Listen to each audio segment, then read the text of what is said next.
Good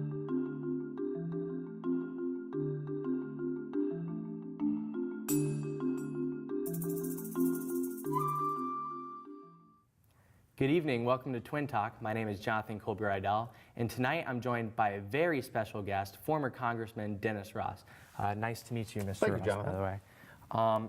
So first off, before we start talking a lot about politics, I just want to get into a little bit of a feel of who you are. So can you just kind of tell us where your background lies Sure. before politics? Sure.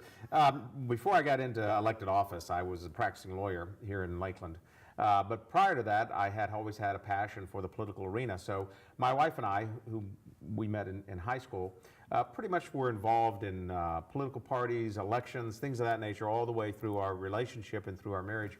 And then eventually, once I was elected to Congress, I had to divest myself of the law firm and became a full-time congressman. Okay, so that's kind of how you got into politics then, just kind of getting involved with the party, local issues and things like that? Yes, and I ran my wife's campaign for sophomore class president in high school and was successful, so that was really what launched it. Okay, okay, awesome. Can you bring us a little bit into your campaign? What year did you really run for office? I started in 2009, actually. The election was in November of 2010. We launched our campaign 10 years ago, February of 2009, and it was an open seat. We spent a lot of time not only traveling the district and getting to meet people, doing a lot of presentations, but also raising money. It is a full-time endeavor to be able to fund a campaign.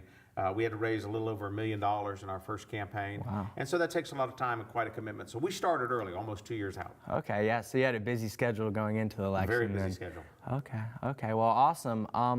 Now getting a little bit closer to Washington, we're going to start talking about politics, but just the city itself. What did you think about it whenever you got there? Were there any surprises that kind of caught you off guard about the city or the people that are there in particular? Well, it's a very fascinating city. It is the political center of the universe. I mean, that's one way to look at it. Incredible history, a lot of heritage, and of course a lot of employees, federal employees. For me, it was more of a job. I enjoyed the opportunity to get to meet a lot of people from across the world, my colleagues from around the country, dealing with federal employees who were career. You get to develop a relationship. It makes you appreciate more of the sense of our democracy, but it really makes you appreciate being back home. Yeah, for sure.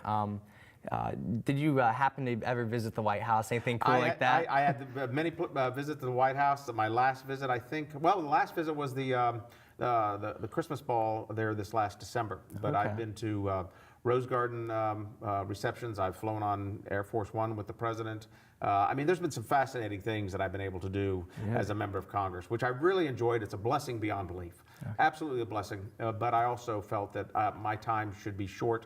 8 years was enough for me, and then to move on. Okay, so question, speaking about time being short, the amount of time that you spend in political office, are you in favor of term limits by any measure or design? My only concern about term limits is that if they're going to have them, well, we have them for the president, they have to be a reasonable amount so that you don't have people just running for office to become a title holder. Yeah. Like we do in the state legislature in Florida. There you have 8-year term limits. If you're going to have term limits, have it 12 or 14 years. Okay. That gives you plenty of time to be able to become effective by learning and having a lot of experience. But I will tell you, 2/3 of the Congress today weren't there 10 years ago.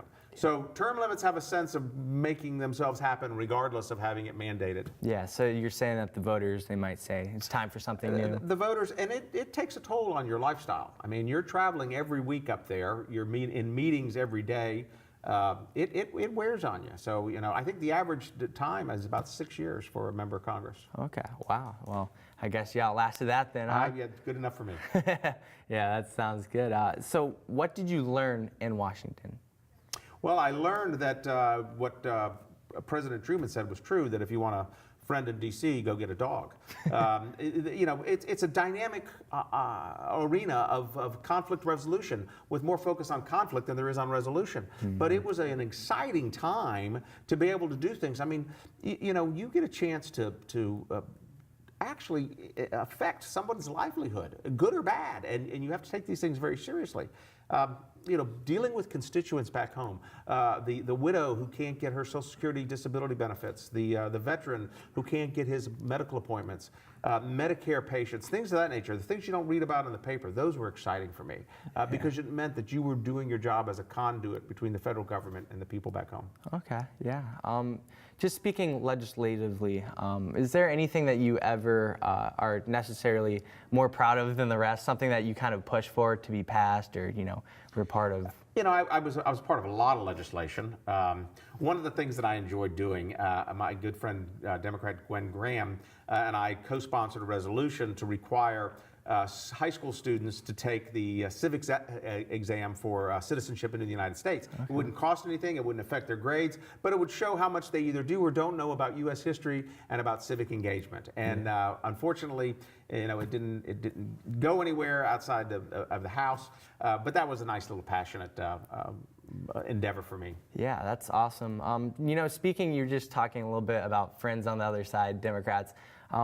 What do you think kind of brings you guys together? The political atmosphere is a lot of times divided, and I was just curious, what do you think? Jonathan, it is divided by choice.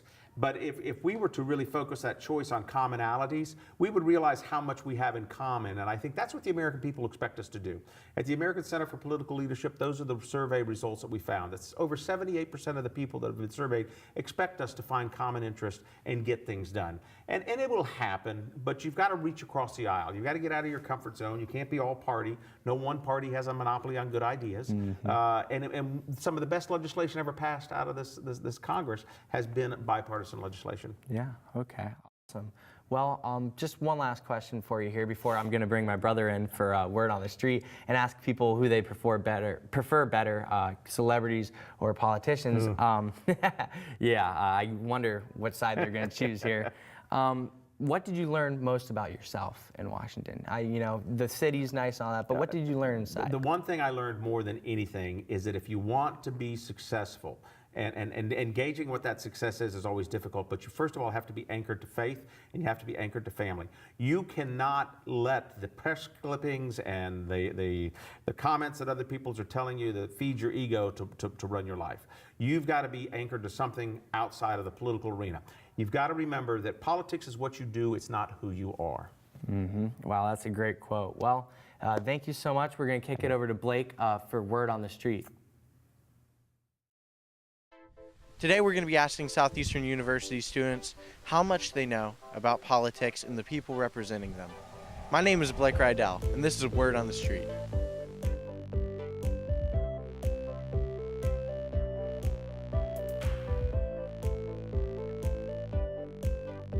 So we're here on El Prado, seeing which people know better, their politicians or their celebrities.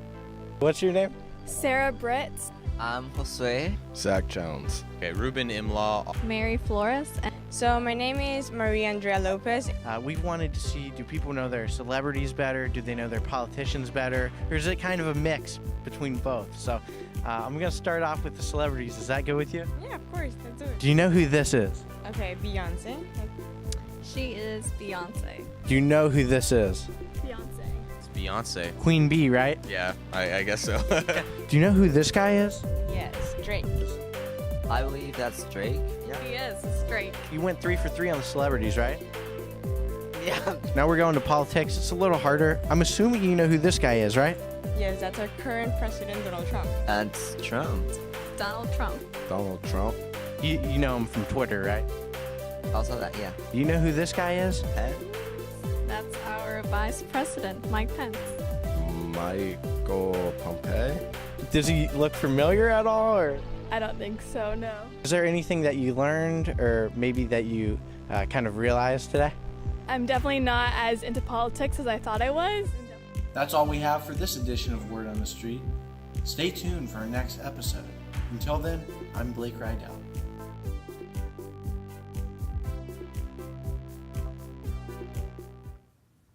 All right, Blake, so you hit the streets, kind of got the overall feeling of what kids knew. Yeah. So what do you think about your experiment? Yeah, so I hit the street. As you guys saw, I talked to students about whether they thought celebrities or politicians were more notable and more knowledgeable. And to me, I found that celebrities were kind of a lot more recognizable in the picture. So if you see the picture, they go, "Oh, that's Beyonce. That's that's somebody who's Drake. notable." Yeah, there's Drake. Things like that. But for politicians, if you see the picture, you don't actually know exactly who that person is. By politicians, you know them by their name. So they're kind of like, I brought up Nancy Pelosi. Who is she? The Speaker of the House, right? And they knew who she was. They knew, in essence, her position, what she held, but she wasn't very noticeable, not at least through a picture. Yeah, not very recognizable. What did you think about Donald Trump whenever they saw him? Were they more, was he more recognizable? I think that was a little bit easier because of his days on The Apprentice and then ultimately The Celebrity Apprentice. And as we all know, he's been a very controversial figure, whether you like him or hate him. So everybody knew President Trump for the most part. And then for the vice president, it kind of dropped off. I was kind of confused by that because, you got the president and then the second in line is Vice President Mike Pence, and not very many people knew of him, didn't know his position, and I actually had one guy say he looked like the guy from House of Cards. No, so it was interesting. Frank Underwood. Yeah, right? yeah. Well, that is interesting, especially because he's only one heartbeat away from the presidency, as they say. Yeah. And it's amazing that a lot of people wouldn't even know who their commander in chief is. Yeah. So I think there's definitely something there that we have to learn. We have to be able to know people by their policy, know people by what they stand for. That's really important, especially in our society today. Yeah, for sure. So, Congressman Ross, just to kick it back to you, we've talked a lot about your experience in Washington, what you have done, but what are you really looking forward to in the future? Whether it's practicing law again or... Well, being part of a law firm is something I'm continuing to do, but my main passion is to work with this next generation, your generation, of getting involved in the political process. Civic engagement is so important in a self-democracy. We the people govern our country, and we've got to be able to teach that. And we've got to be able to have civil discourse in the engagement of citizenship. And I think that's something that works. History has shown that it will work. It's just that we have to re-emphasize it, and that'll be the passion that I pursue hereafter. Okay, so do you have any specific actions in order to get that done, whether it's interactive videos or teaching a class? Oh yeah, absolutely. I'm teaching a class here at Southeastern. We're taking the students to DC in March. We're going to be meeting with several the acting chief of staff of the president, Secretary Ben Carson. We want these students to get firsthand experience and then let it replicate itself over time. How important and significant it is to be involved in the political process. Yeah, for sure. Where can I sign up? Right? We'd love to have you. Okay, yeah, for sure. So, Blake, just asking you one last question. We talked about our experiment, what you did. What's your overall take with politics in the future? We talked some about how they recognize people, but do you think, for example, people will want to be the next Congressman Ross? Yeah, I hope so. I think that we need a lot of people who are willing to sacrifice. I think we look, and a lot of times in politics, we see people who are there for political gain, really. They want to gain a position, or they want to gain, kind of a spotlight. And I don't think that's the way to go about it in politics. I think we should have humble people ready to serve. And, just for example, we were talking before the show about Paul Ryan, how he used to sleep in one of his cots in D.C. Yeah. And, I think that's kind of an admirable path to go because, you talk about that. And you notice this guy, he's not living high, he's not living above his means. And he's doing... He's a good guy. Yeah, and he's doing his service for America, and ultimately he's now retired. But I think we need more people like that in office. For sure, yeah. Maybe Congressman Ross can actually call him. They can go golfing or something sometime, right? Well, he likes to turkey hunt, and he's decided that he wants to come down here to Florida to turkey hunt sometime, so we'll try to get him down. Hey, well, if you guys go, let me know again. You got it. I'll be the first one there. But yeah, well, you know what? Thank you so much for coming on in and letting us interview you. It's been an honor and a pleasure. And and also thank you, Blake, for being here and interviewing Word on the Street. So with that, I just would like to say thank you guys for watching Twin Talk. It's been a great show, and we're very excited for what we're doing here. Until then, have a good night, and God bless.